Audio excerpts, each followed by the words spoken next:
여러분 안녕하세요. 이경직 교수입니다. 훈민복음, 세상을 깨우는 말씀을 통해 하나님께서 성경을 통해 무엇을 말씀하시는지 묵상하고 성경에 기록된 하나님의 모든 뜻을 아는 귀한 시간이 되었으면 좋겠습니다. 오늘도 저와 함께 말씀 나누실 세 분 자리해 주셨습니다. 모두 반갑습니다.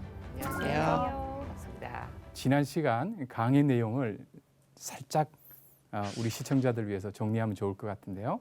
사도행전에 나타난 베드로의 설교를 지난 시간에 다루었는데 핵심이 뭐라고 했을까요? 우리 탁월하신 조은석 형제님께서. 네, 박찬성 자매에게 패스하도록 하겠습니다. 패스. 네. 너무 자연스럽게. 네.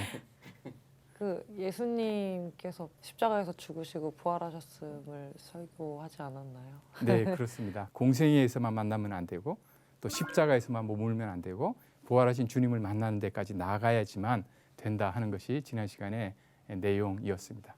이번 시간에는 걷지 못하던 사람의 치유라는 제목으로 강의를 이어가도록 하겠습니다. 잘 따라오실 수 있겠죠? 네. 자, 잘 따라오시는 증거는 얼마나 잘 읽으시느냐에 달려 있습니다. 이번에는 패스가 안 됩니다. 조은석 형제님 좀 읽어주세요. 제9시 기도 시간에 베드로와 요한이 성전에 올라갈 때 나면서 못 걷게 된 이를 사람들이 메고 오니 이는 성전에 들어가는 사람들에게 구걸하기 위하여 날마다 미문이라는 성전문에 두는 자라. 그가 베드로와 요한이 성전에 들어가려 함을 보고 구걸하거늘. 네, 유명한 말씀이죠. 이건 너무나 잘 아는 말씀입니다. 그런데 여기 보면 베드로와 요한이 성전에 올라가고 있습니다. 베드로와 요한이 꼭 사이가 언제나 좋았던 것은 아닙니다. 야고보와 요한의 어머니가 로비를 했고 그것에 대해서 10 제자가 분노했는데 그중에 베드로도 포함되어 있었습니다.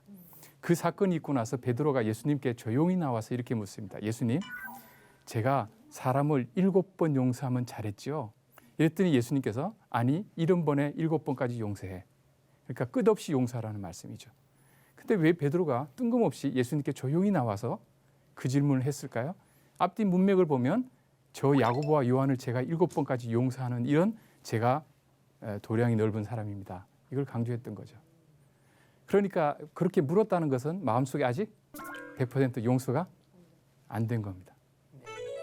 그런데 오순절에 성령 충만을 받고 나니까 이 두 사람이 기도 파트너가 됐습니다. 성전에 왜 올라갔냐면 기도하러 가거든요. 기도는 마음을 같이 하는 사람이 아니면 같이 정기적으로 기도하러 갈 수가 없습니다. 하나님께서 오늘 사도행전 3장에서 베드로와 요한을 통해서 성전에 나면서부터 걷지 못하던 사람을 치유하실 터인데요.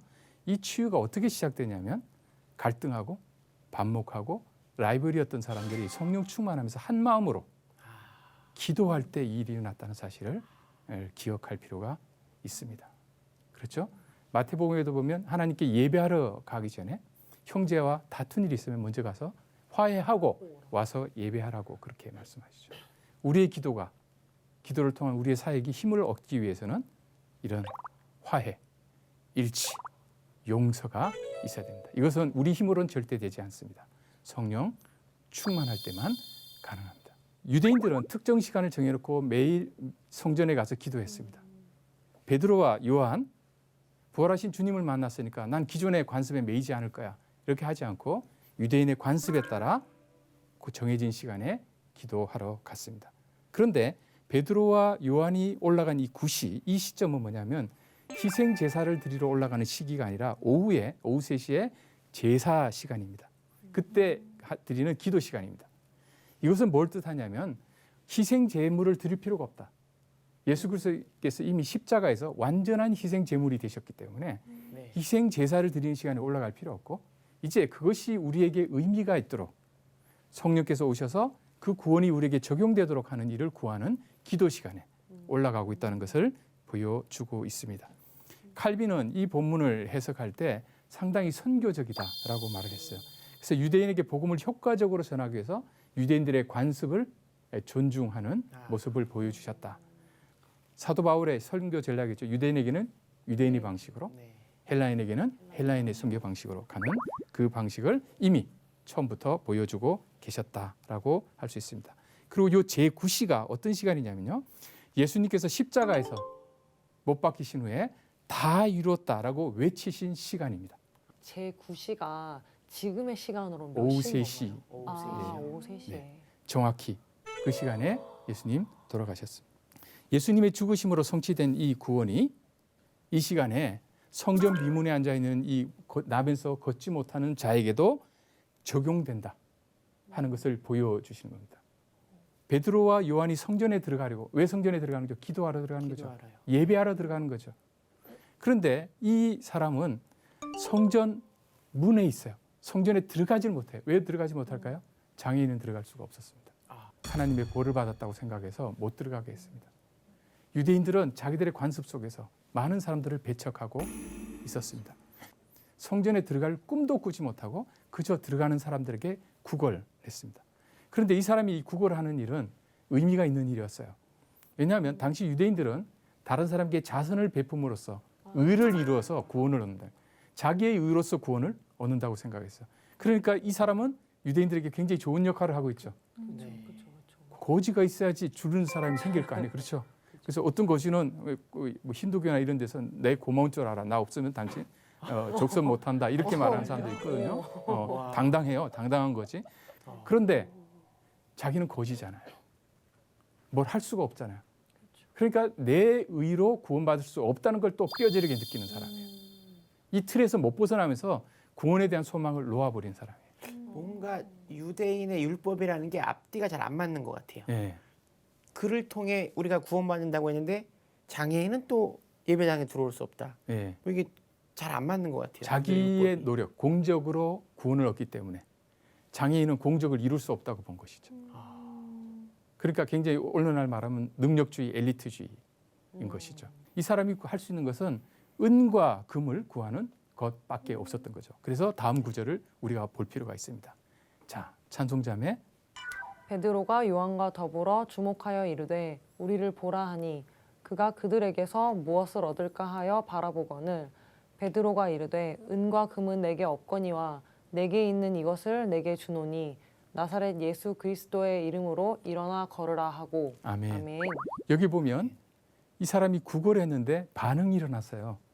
베드로가 요한과 더불어 주목했어요. 근데 베드로가 뜬금없는 이야기를 합니다. 은과 금은 내게 없다. 거지가 바라는 게 뭐였다는 거죠? 은과 금을 원했다는 거예요. 괜찮았네요. 이거죠. 그렇죠. 예, 예. 뭐 인도에는 어떤 거지는 저녁에 퇴근할 때 기사가 와서 모시고 간다는 이야기도 있잖아요. 그러니까 이 거지가 바랄 수 있는 가장 베스트는 은과 금이었어요. 거지뿐 아니라 그 시대의 모든 사람들이 바라는 게 은과 금이고 오늘날 우리도 그렇지 않나요? 그렇죠. 이 거지는 바랄 수 있는 가장 최선을 바랬어요. 그런데 베드로는 뭐라 하냐면 없지만 내게 있는 이것을 너에게 주노니 나사렛 예수 그리스도 이름으로 일어나 걸으라. 아멘. 은과 금을 바랬겠어요? 걷는 것을 바랬겠어요? 은과 금. 은과 금을 지금 바랬죠. 그러나 실제적으로 이 사람에게 가장 필요한 것은 걷는 일이에요. 근데 왜 못 바랬을까요? 학습된 좌절. 학습된 좌절. 와. 태어날 때부터 얼마나 많이 바랬겠어요. 지금 이 사람이 나이가 40이 된 사람인데 당시 유대인의 관습에서 40이면요. 우리로 말하면 환갑잔치하고 이제 곧 가셔야 될 뿐이에요. 실제 자기에게 가장 필요했지만 원할 꿈도 꾸지 못했던 것을 받게 되는 것입니다. 자, 박재현 기자님 한번 읽어보시겠어요? 네. 오른손을 잡아 일으키니 발과 발목이 곧 힘을 얻고 뛰어서서 걸으며 그들과 함께 성전으로 들어가면서 걷기도 하고 뛰기도 하며 하나님을 찬송하니 모든 백성이 그 걷는 것과 하나님을 찬송함을 보고 그가 본래 성전 미문에 앉아 구걸하던 사람인 줄 알고 그에게 일어난 일로 인하여 심히 놀랍게 여기며 놀라니라. 아멘. 네. 이 사람이 기대하지 않았던 것을 얻었어요. 그러나 자기에게 가장 필요한 것을 얻었어요. 우리가 기도할 때요. 우리가 은과 금을 구합니다. 우리에게 가장 최선이라는 것. 내가 생각하기에 가장 좋은 것을 구합니다. 근데 하나님께서 그거 안 주시고 실제 그것보다 훨씬 더 큰 것을 주십니다. 우리가 상상할 수조차도 없는 것을 주십니다. 그러면 감사해야 될까요? 안 해야 될까요? 감사해야죠. 감사해야 되죠. 근데 우리는 은과 금도 주시고 네. 일으켜도 주시고 이렇게 해야지만 감사할까요? 욕심쟁이. 우리의 기도가 너무 작아요. 우리가 기도할 때 이렇게 하는 버릇이 있어요. 요거는 불가능해. 그래서 이걸 기도 요청하면 하나님도 곤란해지셔. 그러니까 좀 실현 가능한 걸 구하자. 하나님을 배려하는 건가요? 네, 하나님을 배려하는 것 같은데 하나님을 너무 작게 만드는 거죠. 그게 그렇죠. 곧 학습된 좌절 아닐까요? 네. 스스로에게 있는. 네. 그렇죠. 달리 말하면 그 학습된 좌절은 하나님으로부터 오는 기도의 응답의 체험이 없었던 많이 거죠. 없었던 체험하면 할수록 기도의 폭이 넓어지고 담대해지거든요. 우리가 은과 금을 구하더라도 실제 필요한 더 좋은 것을 주십니다. 우리가 이 세상의 것들, 눈에 보이는 것들 추구하고 살아요. 필요하죠. 그것만 구하는데 하나님께서는 그보다 더 근본적인 영적인 선물들을 주시고 가장 큰 영적인 선물이 뭘까요? 성령을 주십니다. 아멘. 근데 우리는 성령 충만하고 은과 금 하면 뭐부터 일단 챙길까요? 은과 금 먼저. 제가 말을 안 하겠습니다. 이게 얼마나 귀중한 선물인지를 모르는 거예요. 이게 지금 하나님 나라에 대해서 제자들의 생각과 예수님의 생각이 많이 달랐죠. 네. 영적인 세계를 보지 못해. 이게 더 근본적인데 이 베드로와 요한이요 굉장히 담대한 사람들이에요. 일어나 걸어라 이렇게 기다려야 되는데 가서 잡아 일으켜요. 믿음이 없이는 잡아 일으킬 수가 없어요. 여러분 어디 가다가 걷지 못한 사람이 있어서 나사렛 예수 이름으로 일어나 걸어라 이렇게 말했는데 다 쳐다보고 있는데 못 걸으면 어떡할까 하는 불안감이 있죠. 근데 가서 일으키다가 못 일어나면 더 창피하잖아요. 그런데 담대히 잡아 일으키는 겁니다. 와. 하나님께서 사도행전도 누가를 통해서 기록하게 하셨는데 누가가 의사라고 그랬죠. 네. 굉장히 묘사가 디테일합니다. 발과 발목이 곧 힘을 얻었어요. 이것은 이 나사렛 예수의 이름으로 일어나 걸으라는 선포를 듣고 하나님께서 일하시니까 바로 실제적으로 발과 발목에 힘이 싹 솟아오르는 굉장히 생생한 묘사예요. 그랬더니 이 사람이 뛰어 서서 걸었습니다. 하나님께서 이 사람에게 걸을 수 있는 능력을 주셨어요. 그런데 이 사람이 능력 받고 가만히 있질 않았어요. 능력을 사용했습니다. 우리 같으면 일어나 걸어가면 조심조심 이렇게 서서히 걷지 뛰지는 않잖아요. 괜히 뛰다가 접질리거나 뭐 다시 원상으로 돌아가면 어떻게 될까요? 근데 이 사람은 그 생각을 하지 않았어요. 자기의 힘이 들어오니까 자기도 모르게 뛰는 거예요. 하나님께서 일을 하시면 일하시는 것이 드러날 수밖에 없습니다. 교수님 말씀을 들으면서 이렇게 지금 저 모습을 형상화해 보면 오른손을 잡아 일으켰다는 것이 마치 이렇게 손을 내민 느낌이지 네. 이렇게 끈 느낌은 아닌 것 예, 같아요. 예. 네. 그렇죠. 이런 저 사람 그러니까 힘이 없는데 억지로 일으킨 것이 아니라 네, 그 사람 손을 내민 네. 느낌이지 네. 이렇게 만약에 일으키려면 겨드랑이를 잡아서 이렇게 네, 일으켰을지 네, 그러네요. 손을 내민 느낌 같아요. 그렇죠. 장애인은 무시당했던 사람이죠. 누가 손잡아 주나요? 손을 잡는 거예요. 그 다음에 8절에 보면 네. 그들과 함께. 이 유대교 시스템에서는 이스라엘 예배 공동체 안에 들어올 수 없었던 사람이 기도하러 가는 베드로와 요한 초대교회 지도자들과 함께 성전으로 들어갈 수 있는 특권을 얻은 거예요. 성전으로 들어가리라 꿈도 못 꾸고 생각도 안 했어요. 이게 더 일어나 걷게 된 것보다 더 놀라운 기적인 거예요. 예배의 특권을 누리게 된 거죠. 걷기도 하고 뛰기도 하며 하나님을 찬송해야 된다. 그러니까 박찬송 자매도 찬송할 때 뛰면서 그렇죠. 50댄스 하면서 그럼요. 해야겠죠. 합니다. 예, 찬송해야 된다. 그랬더니 그 모든 백성이 뭘 봤냐면 걷는 것을 보고 기적을 본 거예요. 근데 기적만 본 게 아니에요. 뭘? 하나님을 찬송하는 걸 봐야 돼요. 그가 본래 성전 미문은 아름다운 문이죠. 참 아름다운 문에 참 정말 아름답지 못한 풍경이 항상 있었는데 구걸하는 사람인 줄 알고 그에게 일어난 일 때문에 심히 놀랍게 여기며 놀라니라. 성경에서 2번 반복된다는 것은 굉장한 강조입니다. 놀랬습니다. 자, 그다음 볼까요? 자, 원서 경제.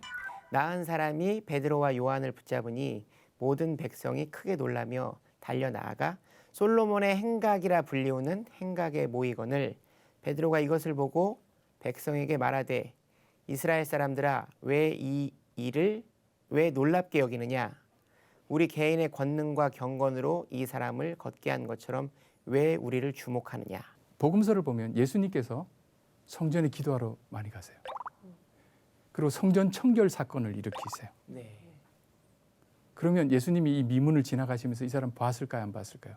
성경에 안 나와 있어요. 그러나 이 사람이 여기에 유명하게 터잡고 오랫동안 있었던 것을 보면 예수님이 그때는 지나치셨을 가능성이 높습니다. 자, 그러면 우리가 이런 질문을 할 수 있어요. 예수님, 그때 다 치유해 주시지. 그러니까. 그런 생각이 들 수도 있죠. 그러니까요. 네. 이게 우리의 생각과 하나님의 때가 서로 다를 수 있습니다. 놀랍게도 오순절 성령 충만 이후에 베드로의 설교하고 맞물리면서 복음 전파의 기폭제가 되었습니다. 하나님의 영광을 돌리는데 이 사람이 사용된 것입니다. 하나님이 정하신 때에, 하나님이 영광 받으실 때에 그를 치유하신다는 사실을 기억할 필요가 있습니다. 그러니까 실망하지 않아야 할 것입니다. 신뢰해야 됩니다. 근데 항상 우리는 어디서 무너지냐면 내가 한 계산과 하나님이 한 계산이 어긋날 때, 내 계산대로 되지 않을 때 실망하는 것이 우리의 버릇입니다. 나은 사람이 베드로와 요한을 붙잡았어요. 베드로하고 요한 붙잡아 놓으면 평생 이제 좋은 일 많겠다 해서 붙잡은 것이 아니라 감사하기 위해서 붙잡은 것이죠. 모든 백성이 크게 놀랐습니다. 앞에는 놀라고 놀랐는데 크게 놀랐습니다. 그래서 솔로몬이라고 하는 행각에 모였습니다. 베드로가 뭐라고 말해요? 우리 개인의 권능과 경건으로 이 사람을 걷게 한 것처럼 왜 우리를 주목하느냐? 누구를 주목해야 된다고요? 예수님을 주목, 하나님을 주목해야 돼요.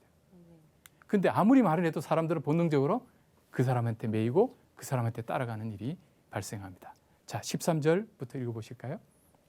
아브라함과 이삭과 야곱의 하나님 곧 우리 조상의 하나님이 그의 종 예수를 영화롭게 하셨느니라. 너희가 그를 넘겨주고 빌라도가 놓아주기로 결의한 것을 너희가 그 앞에서 거부하였으니 너희가 거룩하고 의로운 일을 거부하고 도리어 살인한 사람을 놓아주기를 구하여 생명의 주를 죽였도다. 그러나 하나님이 죽은 자 가운데서 그를 살리셨으니 우리가 이 일의 증인이라. 아멘. 아멘. 네, 베드로의 설교가 시작됩니다. 이제 사람들이 놀래가지고 이제 주목을 하고 있는 거죠. 아브라함, 이삭, 야곱의 하나님, 우리 조상의 하나님. 지금 유대인들과 공통 분모를 이야기하고 있습니다. 네. 우리 같은 하나님 모시고 있어요. 그런데 그분이 그의 종 예수를 영화롭게 하셨다. 아멘. 정작 우리가 섬기는 하나님은 그의 종 예수를 영화롭게 하셨는데 부활을 시키시고 너희는 그를 내어주고 빌라도가 무죄하다고 풀어주려고 결의한 것을 거부하고 도리어 살인한 사람, 그 사람을 대신 풀어주라고 했던 너희들 나쁜 사람들 아니냐? 지적을 한 거예요. 지금 베드로는 이 설교를 통해서 뭔가 관심을 갖고 있는데 바로 꾸짖기 시작합니다. 그 사람들을 정죄하기 위해서가 아닙니다. 깨닫고 잘못을 깨닫고 뉘우치고 회개하고 돌아오라는 요구입니다. 때로는 우리가 복음을 전할 때 담대하지 못해서 상대방의 마음만 이렇게 다룬다고 해가지고 진실을 이야기하지 않아요. 뭐라고 15절에 너희는 어떤 사람들이냐고요?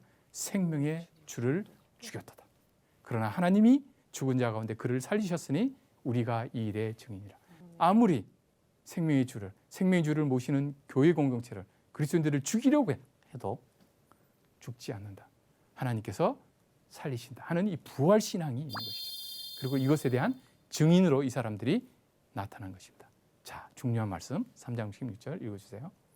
그 이름을 믿음으로 그 이름이 너희가 보고 아는 이 사람을 성하게 하였나니 예수로 말미암아 난 믿음이 너희 모든 사람 앞에서 이같이 완전히 낫게 하였느니라. 아멘. 아멘. 이름을 믿음으로 해요. 이름을. 누구요? 나사렛 예수.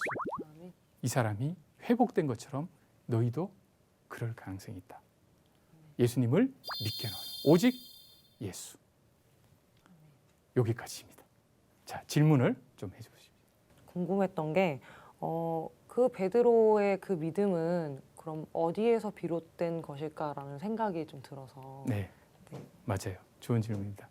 너무 대답이 간단해서 실망하실 텐데 성령 충만입니다. 결국에는 네. 성령 충만. 오순절 성령께서 오셔서 충만했기 때문에 이 모든 일들이 가능하다는 것이 사도행전 전체의 메시지입니다. 그래도 박지영 기자님께도 기회를 드려야 되나요? 그 하나님의 때가 있다고 말씀을 해주셨잖아요. 베드로가 손을 내밀었을 때 일어나려고 하는 그 사람의 그 믿음도 되게 중요하지 않았나 네, 그런 네, 궁금증을 가지게 네, 됐거든요. 네. 하나님께서 역사하시지 않았으면 그 거지에게도 그런 힘이 생길 수가 없었겠죠. 그 장애인 상태에는 유대인의 관점에서 볼 때는 아무것도 스스로 할 수 없는 영생을 얻는다는 것은 일종의 하나님께서 우리를 새롭게 창조하시는 행위에 해당됩니다. 그렇기 때문에 누가 봐도 객관적으로 스스로의 의로 일어설 수 없는 사람을 하나님께서 샘플로 보여주신 것이죠. 그러면 진짜 또 엄청 은혜가 되네요. 이게 오히려 부족할 때, 오히려 내가 할 수 없다고 느낄 때 성령으로 충만케 될 수 있는 그렇죠. 게 내가 많은 비워야 것 같아요. 되죠. 네. 네. 근데 일부러 부족하려고 노력할 필요는 없습니다. 그렇죠. 그렇죠. 네, 다음 시간에는 이제 사내들인 공의에 맞서는 베드로와 요한이라는 제목으로 말씀을 살펴보겠습니다. 오직 예수 그리스도의 이름만 의지하고 나아간 사도행전에 나온 사도들처럼 하나님의 말씀을 붙들고 살아가는 우리 모두가 되기를 소망합니다. 함께해 주신 여러분 대단히 감사합니다. 감사합니다.